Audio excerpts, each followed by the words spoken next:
Probablemente nos gustaría que nuestra vida fuera una balsa de aceite exenta de dificultades. No te voy a decir levanta la mano si es tu posición, ¿vale? Pero vale, como si lo hicieras. Pero la experiencia nos indica que cada uno de nosotros experimenta multitud de luchas a lo largo de su existencia. Y algunos quizá enfrentan dificultades para conseguir un buen trabajo, otros para encontrar la vivienda adecuada, en ciertos casos para encontrar la pareja de sus sueños, otros por conseguir que su matrimonio finalmente funcione o para que sus hijos sean libres de malas compañías y se acerquen a Jesús, o la necesaria sanidad física, que es un regalo de Dios. Gracias a Dios, yo doy gracias a Dios por los médicos, las medicinas, todos los profesionales de salud, que aquí hay un buen grupo, y doy gracias a Dios. Pero en última instancia, la salud es algo que viene de Dios, y yo eso lo tengo muy claro, muy en cuenta, ¿vale? A veces nuestra vida se presenta como una carrera de obstáculos en la que en cuanto superamos una dificultad aparece la siguiente o varias dificultades al mismo tiempo. Esta situación nos puede llevar a un conflicto interno que derive, ya lo sabemos, en ansiedad y depresión. Si Dios es bueno y es todopoderoso, ¿por qué yo no salgo de líos y problemas?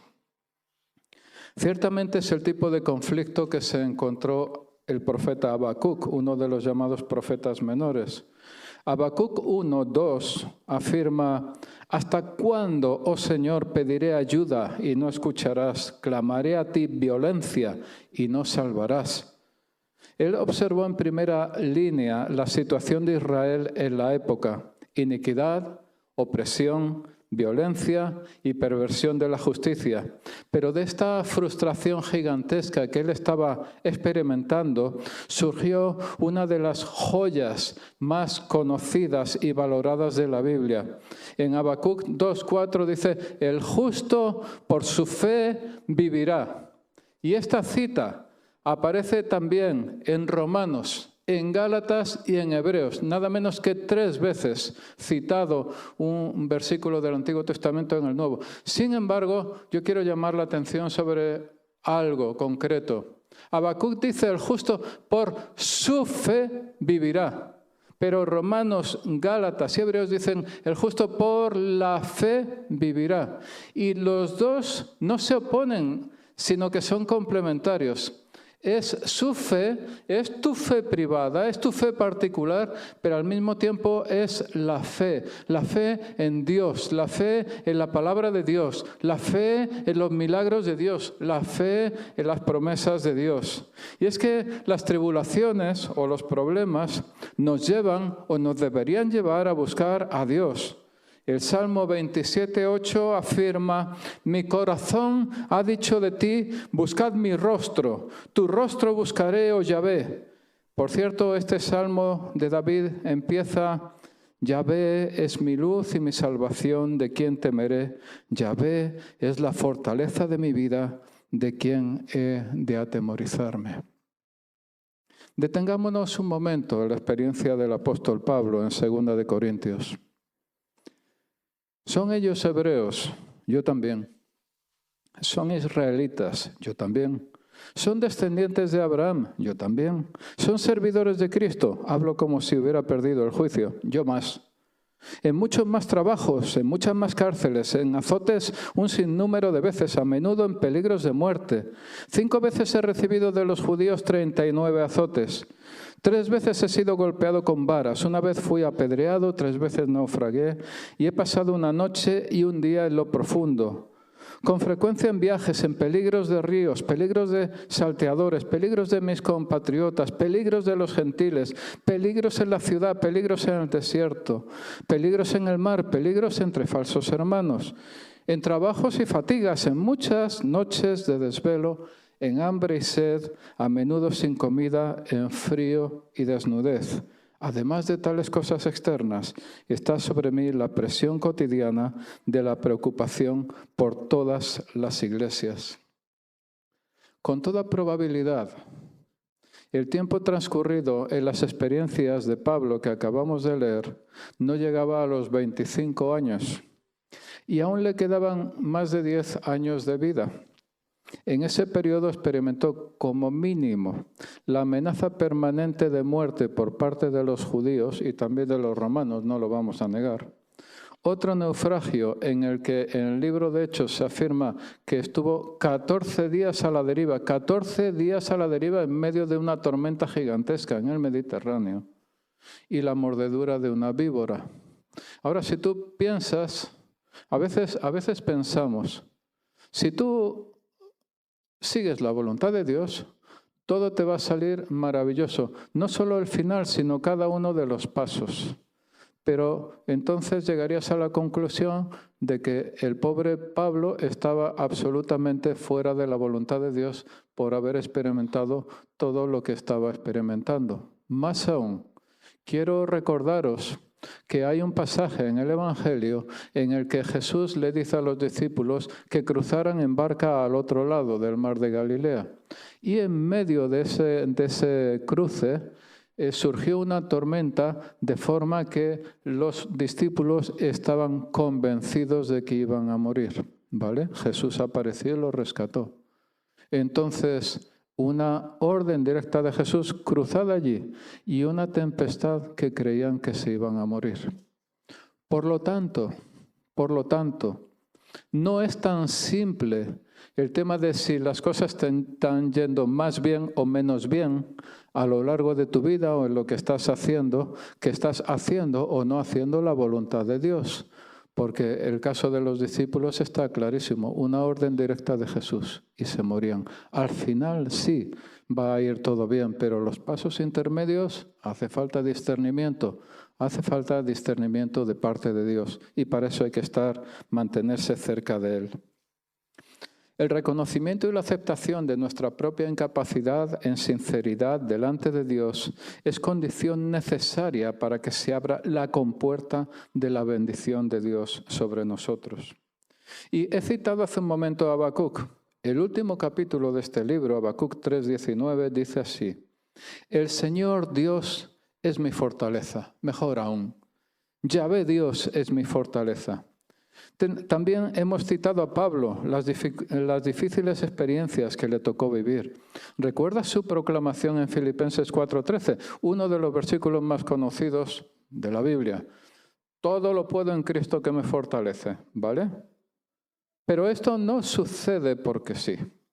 Apenas unos versículos antes, en 4:8 de Filipenses, da una instrucción que no tiene precio. Todo lo que es verdadero, todo lo digno, todo lo justo, todo lo puro, todo lo amable, todo lo honorable, si hay alguna virtud o algo que merece elogio, en esto meditad. Y eso no está en internet o en la tele. No está en las conversaciones callejeras. Sí está en la palabra de Dios. Nuestra mente tiene que estar puesta en las cosas de Dios. Por lo tanto, digo yo esta mañana, si tú eres de los que afirman, todo lo puedo en Cristo que me fortalece, y tu mente no está de lleno en las cosas de Dios, tu voluntad no está de lleno en las cosas de Dios, son palabras huecas. Te lo estás creyendo y a lo mejor hasta te van bien las cosas, pero como te digo, que te vayan bien las cosas o no te vayan bien, no significa que realmente estés o no estés en la voluntad de Dios. Piénsalo, ¿vale? Recordemos por otra parte la conquista de Canaán. Dios había prometido a Abraham y a los israelitas una tierra que fluye leche y miel. ¿Iba a ser fácil, aún contando con la promesa de Dios? No. Lo primero necesario era no ser rebelde contra el ángel de Dios y obedecer su voz. Éxodo 23:21. Y aparte de eso hay un añadido importante. En Éxodo 23, 19 al 30 se dice algo importante. Dios no va a echar de delante de los israelitas a sus enemigos en un solo año, para que la tierra no quede desolada y se multipliquen contra el pueblo las bestias del campo, sino que los echará poco a poco. Es decir, cuando creemos que las promesas de Dios van a venir en medio de un campo de rosas, nos equivocamos. O quizá llegan en medio de un campo de rosas, pero atención a las espinas. El que tiene oídos que oiga, ¿no? Como dice la Biblia, ¿no? Y relacionado con esto hay otro pasaje en el que quizá no todos se han detenido a meditar. En Jueces 3, versículos 1 y 2 dice así: estas son las naciones que dejó Yahvé para probar con ellas a Israel, a todos aquellos que no habían conocido todas las guerras de Canaán, solamente para que el linaje de los hijos de Israel conociese la guerra, para que la enseñase a los que antes no la habían conocido. Dios había prometido a los israelitas esa tierra, pero era necesario que las nuevas generaciones conocieran la guerra. Trasladado a nuestro contexto, siglo XXI, a fecha de hoy, es necesario que tú y yo conozcamos la guerra. Lo puedo decir más alto, pero no más claro. Es necesario que tú y yo conozcamos la guerra. Por eso Dios no elimina, aunque podría hacerlo, todos tus conflictos automáticamente. Y por eso tú, en lugar de vivir en tu añorada balsa de aceite, sigues teniendo algún conflicto o muchos conflictos. Trabajo, salud, relaciones, dinero, lo que sea, ¿no? Y por eso Jesús afirma en Juan 16, estas cosas os he hablado para que en mí tengáis paz. En el mundo tendréis aflicción, pero confiad, yo he vencido al mundo. La lucha en la vida, la lucha por la vida, es algo permanente en nuestras vidas. Lo importante es cómo lo enfocamos, cómo lo experimentamos. Y para eso yo he escogido para hoy el Salmo 46 y luego, como aplicación, entre comillas, la experiencia del rey Josafat. Y este Salmo 46, que yo lo he buscado, le he preguntado a la inteligencia artificial, ya sabéis, eso que tienen algunos en la cabeza en vez de cerebro. Entonces he preguntado a la inteligencia artificial por el Salmo 46 y salen un montón de cosas. Y cosas buenas, ¿vale? Pero yo no quiero predicar sobre lo que me dice la inteligencia artificial. Yo busco a Dios. Yo busco del Espíritu Santo. ¿Qué tienes, Señor, para hoy? ¿Qué tienes para este día? Y lo otro, pues, me puede valer. Ten en cuenta una cosa. Esto no lo he dicho en la primera reunión. Es muy importante que tengamos la Biblia en papel. Muy importante. Las Biblias digitales están en entornos digitales.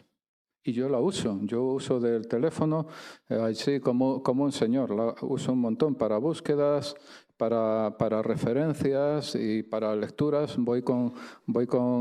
Salgo con mi perro y entonces, pues hombre, no es que no pudiera ir leyendo la Biblia con el perro por esos mundos, pero me resulta más fácil el teléfono. Luego yo lo utilizo.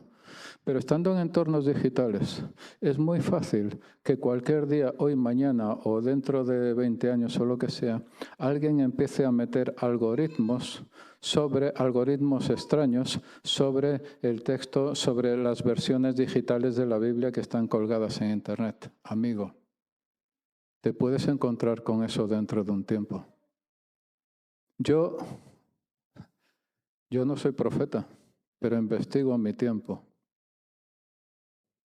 Yo estoy comprometido conmigo mismo a averiguar todo lo posible sobre mi propio tiempo. No soy profeta, pero me las estoy viendo venir.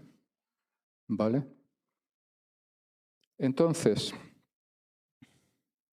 el Salmo 46, que es uno de los salmos preferidos por Martín Lutero, que es no el iniciador de la Reforma, pero bueno, alguien clave en la Reforma en el siglo XVI. La gente, los estudiosos, dicen que él se basó en el Salmo 46 para escribir un himno suyo súper conocido que es Castillo Fuerte, se llama Castillo Fuerte. Uno de los himnos claves en la Reforma. Y yo os animo a buscar en Internet esta tarde, si es posible, Castillo Fuerte, Lutero, pones Castillo Fuerte, Lutero o algo parecido y veáis el texto, porque el texto tampoco tiene precio, es enormemente válido, ¿vale? Para nosotros como creyentes.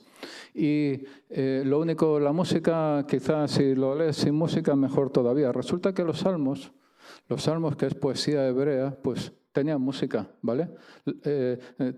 Tenían música y tenían su propio ritmo, cosas que hemos perdido. Y lo que nos queda, pues es la letra. Y la letra, entonces, podemos apreciar un montón de cosas, pero no todo en profundidad al 100% como fueron inspirados por Dios, como fueron escritos.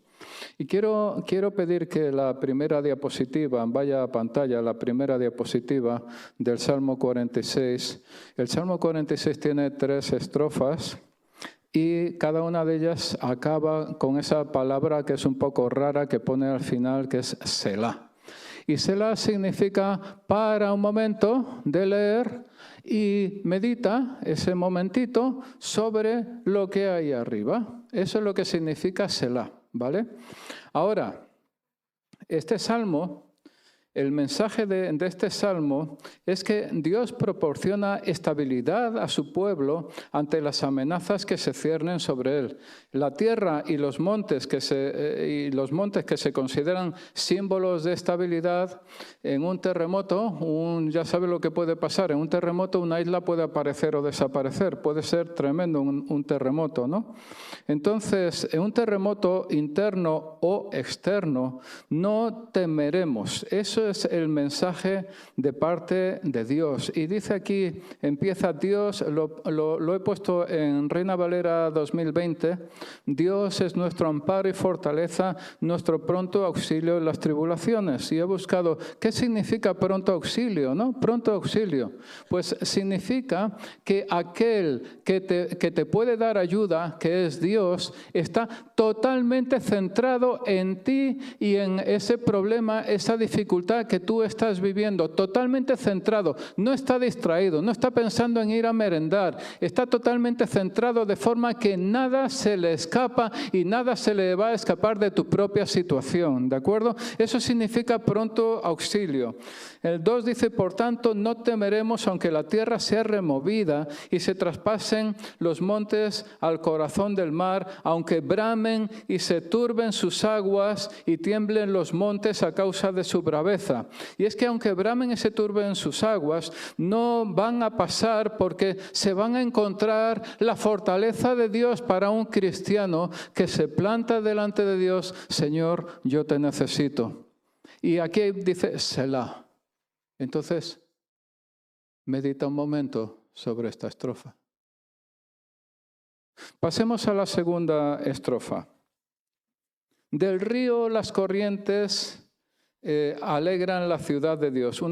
Digamos, una traducción más sencilla en ese sentido dice, hay un río cuyas corrientes alegran la ciudad de Dios, y está hablando de Jerusalén. Y se trata de aguas refrescantes, porque está hablando de la ciudad de Dios, no de esas aguas que están bramando que acabamos de leer, ¿no? Del río las corrientes alegran la ciudad de Dios, el santuario de las moradas del Altísimo. Si Dios está en medio de ella, no será conmovida. Dios la ayudará al clarear la mañana o al rayar el alba. Bramaron las naciones, titubearon los reinos, dio él su voz y se derritió la tierra. Yahvé de los ejércitos está con nosotros. Nuestro refugio es el Dios de Jacob, Selah. Y aquí paras un momento y meditas un momento sobre lo que acabamos de leer. Debido a la presencia de Dios, las fuerzas de la naturaleza y las naciones ya no son una amenaza.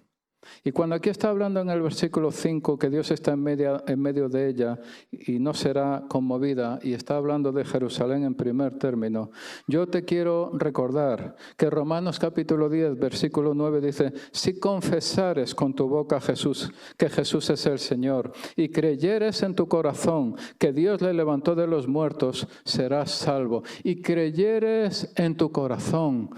Por lo tanto, en tu corazón, si tú has aceptado a Jesús, está Jesucristo. Entonces tu corazón es el equivalente a la ciudad de Dios, que no será conmovida. Y por tanto, debido a esa presencia de Dios, las fuerzas de la naturaleza, las presiones de la vida, las presiones de este mundo, no pueden nada contra el muro que Dios establece y forma y planta alrededor de tu propio corazón.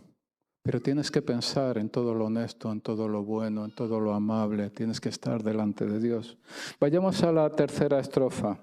Venid, ved las obras de Yahvé, que ha hecho portentos en la tierra, que hace cesar las guerras hasta los límites del mundo, que quiebra el arco, corta la lanza y quema los carros en el fuego. Estad quietos y conoced que yo soy Dios, seré exaltado entre las naciones, enaltecido seré en la tierra. Yahvé de los ejércitos está con nosotros, nuestro refugio es el Dios de Jacob.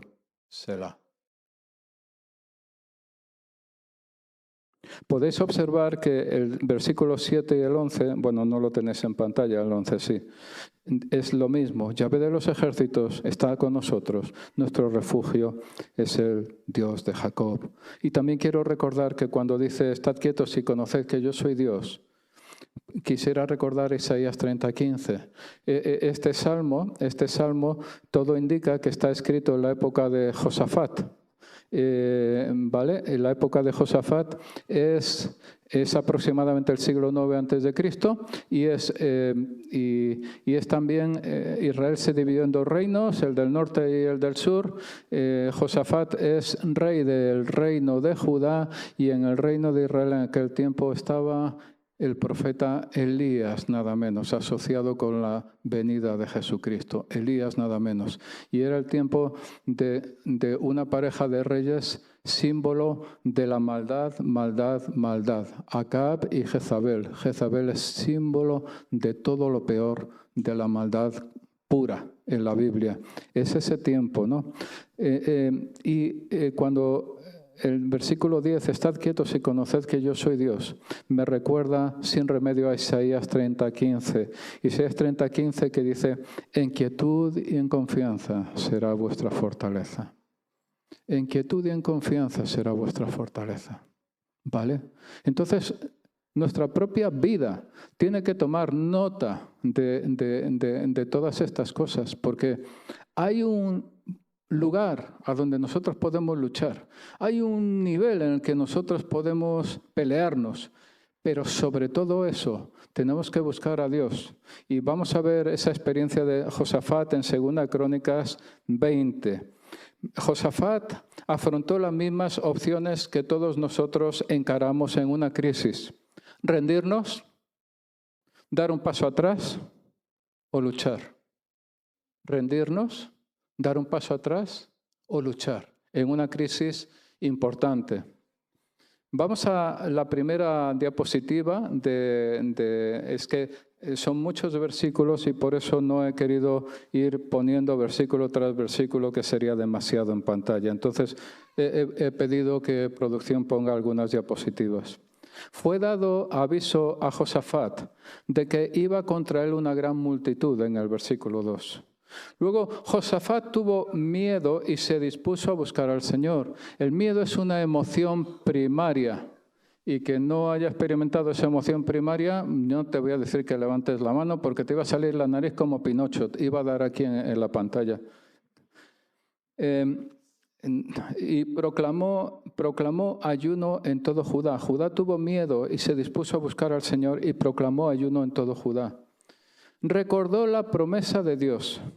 Clamaremos delante del templo y tú oirás y nos salvarás. Versículo 9, que es parte de la oración del rey Salomón en la dedicación del templo de Jerusalén. Pero también ahora estos tres puntos son muy importantes. Quiero insistir en ellos. mantuvo los pies en la tierra. No, él afirmó, no tenemos fuerza alguna delante de esta gran multitud que viene contra nosotros, que es una confesión de impotencia humana, humildad y confianza en el poder de Dios. Primero, ¿vale? No tenemos fuerza alguna delante de esta gran multitud que viene contra nosotros. Como en una situación, intentar engañar a Dios es un lío, ¿vale? Por decirlo de alguna manera. Entonces, si no tienes fuerza delante de la dificultad, no tienes fuerza alguna delante de la dificultad, díselo a Dios, reconócelo delante de Dios. En la siguiente diapositiva vemos otros 2 puntos de este mismo versículo 12. Josafat fue sincero con Dios, no sabemos qué hacer, y como tercera parte de ese versículo, reconoció la única solución. Nuestros ojos están vueltos hacia ti. El versículo 12, ¿vale? No tenemos fuerza alguna, no sabemos qué hacer, nuestros ojos están vueltos hacia ti, Dios nuestro. Clave, fundamental, cuando nosotros enfrentamos un problema de importancia, una dificultad de importancia, y todos nosotros tenemos alguna. A continuación escuchó Josafat la palabra de Dios a través de un profeta que dijo, no temáis ni os acobardéis porque la batalla no es vuestra, sino de Dios. ¿Vale? He citado a Elías en el otro reino, pero en este reino también había profetas.